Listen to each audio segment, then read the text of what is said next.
how can they incorporate financial literacy into their everyday? Exactly what you just said. Ask questions. One of the things we are trying is to create that conversation. You don't need to go through the curriculum to be curious. A student comes and tells you about something they purchased. Do they know about sales tax? Do they quantify or add up or include that sales tax?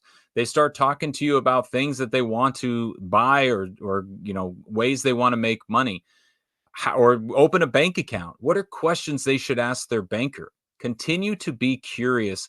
Arm people with questions. I think that is the biggest miss we have seen in financial literacy is everybody is trying to get you to the answer, the product, the thing. Money Vehicle, we're trying to teach you how to fish. We're not giving you the actual fish.